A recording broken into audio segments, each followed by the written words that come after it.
ආයිබෝන් හැමදෙනාටම මේ පේන බෑග් එක මහන හැටි තමයි මම කරනවා කියලා පොරොන්දු වෙලා තිබුණේ. මේ පේන්නේ අමුරෙදි වලින් කරපු බෑග් එකක්. ඒ වුණාට අද කළු පාට රෙද්දේ කරන බෑග් එක තමයි කියලා දෙන්නේ. ඒකෙන් ඔයගොල්ලන්ට හරිම වාසි.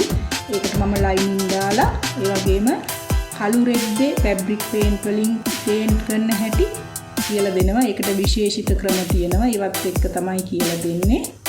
අපි ඩිසයින් එක ඇඳ ගන්න ඕන ස්ටෙන්සිල් එකක් විදියට වෙනද වගේම ඔයාලා දැන් දන්නවා ස්ටෙන්සිල් එකක් අඳිනකොට ආධාරක තීරු ඉතුරු කරලා අඳින්න ඕන කියලා.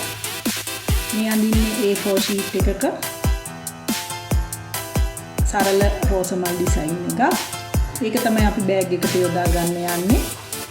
ආධාරක තීරු ඉතුරු කරලා ඩිසයින් එක කපාගෙන අපි බෑග් එකට print කරන්න යන්නේ. අපිට ඕන තරමක් මේ විදියට මේ ස්ටෙන්සිල් එක යොදාගෙන print කරගන්න පුළුවන් බව ඔයාලා දැනටමත් දන්නවා. මගේ කලින් වීඩියෝ වල තිබුණා මේ ස්ටෙන්සිල් වලින් paint කරන හැටි.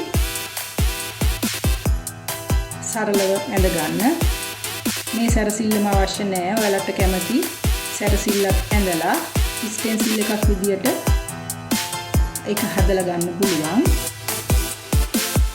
මම බලාපොරොත්තු වෙනවා මේ A4 sheet එකේම මේ ඩිසයින් එක කපන්න. ඒක ඔයගොල්ලන්ට ලේසි.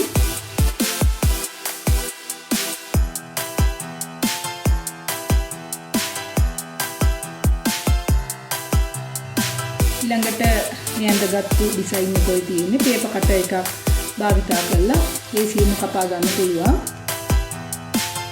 අවශ්‍ය නම් අපිට transparent sheet එකක මේ සැරසිල්ල කපා ගන්නත් පුළුවන්. ඒ විදිහට transparent sheet එකක් ගත්තොත් අපිට ඒක කල්පවැත්ම වැඩි. දැන් ඔය පේන්නේ transparent sheet එකක වර්ණ භාවිතා කරලා සුදු වර්ණය නෙමෙයි වෙනස් වර්ණ භාවිතා කරලා paint කරගන්න හැටි. අමුරෙදි බෑග් එකකට වැඩියෙන් ගැලපෙන්නේ මේ වගේ වර්ණවත් සැරසිල්ලක් කරන එක.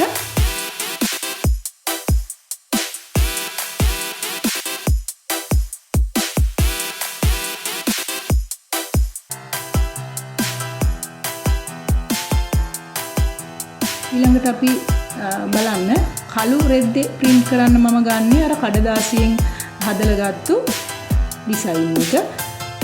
අපි මේ බෑග් එකේ ගානට කපලා ගත්තු රෙද්ද උඩින් ස්ටෙන්සිල් එක මේ විදියට තියලා සුදු පාටින් තමයි ඉස්සෙල්ලා paint කරන්නේ.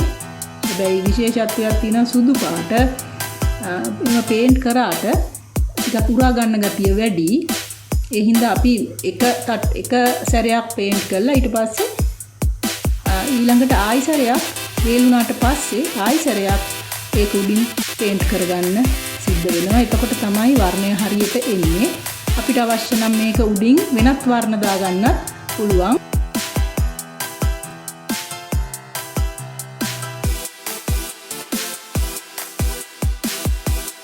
ඊළඟට මේ තියෙන බෑග් එකේ සාමාන්‍ය size එක සාමාන්‍ය ප්‍රමාණය අපිට ඒක වෙනස් කරගන්න පුළුවන්.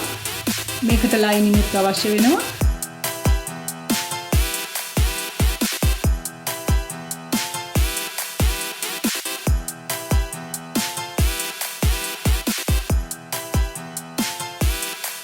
මේ තියෙන පටිය ඒ කියන්නේ හැන්ඩල් හදා ගන්න හැටි.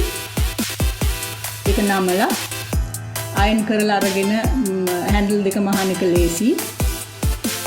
ඉස්සෙල්ලාම අපි හැන්ඩල් දෙක මහ ගන්න ඕනේ.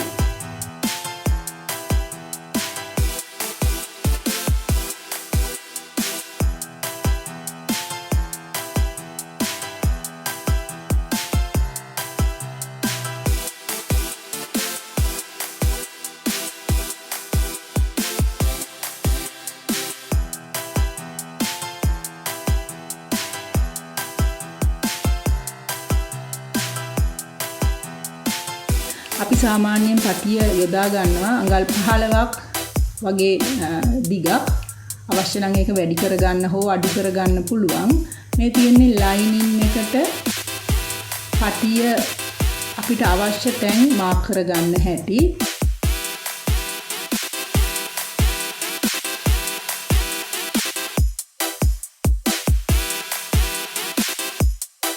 මේ විදිහට හැන්ඩල් එක රඳවගෙන ලයිනින් එක උඩ තමයි රඳව ගන්න. ඊළඟට අපි ප්‍රධාන රෙද්ද මේ විදිහට උඩින් තියලා ඒ ලයිනින් එක උඩින් මේ විදිහට වහ ගන්නවා.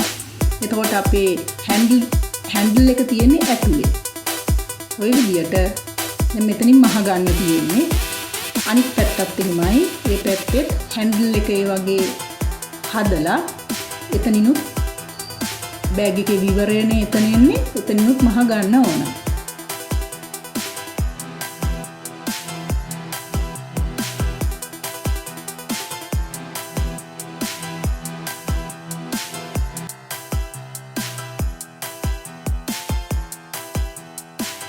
මේ විදිහට මහගෙන හොඳ පිට හැරෙව්වම පේන හැටි බලන්න.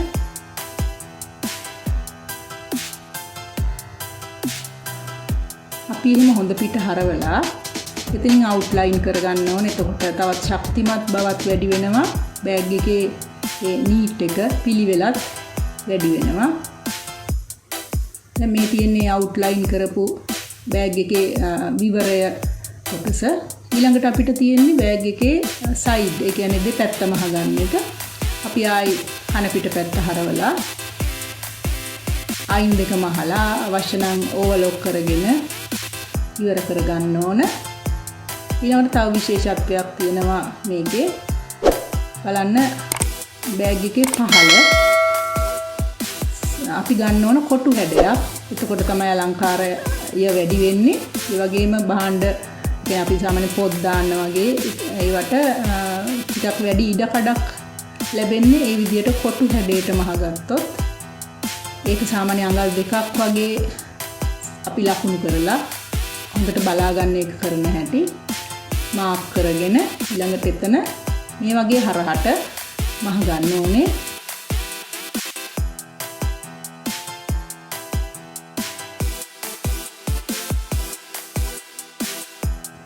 වැඩි කොටස කපලා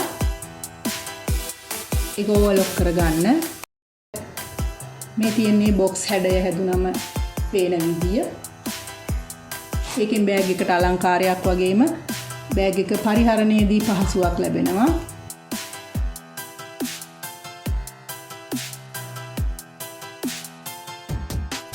මේ තියෙන්නේ අපි කළු පාට යොදාගෙන මහපු බෑග් එක. ඒක අපිට පහසුවෙන්ම මේ ප්‍රමාණ වලින් මහගත්තොත් අපිට ලොකු පොත් CR පොත් පවා දාන්න පුළුවන්.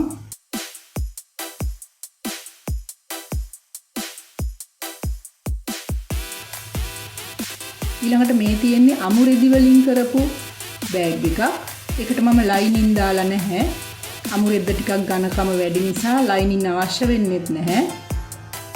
ඒකට මම වර්ණවත් පේන්ට් එකක් අරන් තියෙන්නේ. ඒ මිම්මටම අපිට ටිකක් විශාල ප්‍රමාණයේ පොත් ගොඩක් වුණත් අපිට මේ බෑග් එකේ දාන්න පුළුවන්. ඔයගොල්ලෝ තවමත් මගේ channel එක subscribe කරලා නැත්නම් subscribe කරන්න. වීඩියෝ බලලා like කරන්න, comment කරන්න.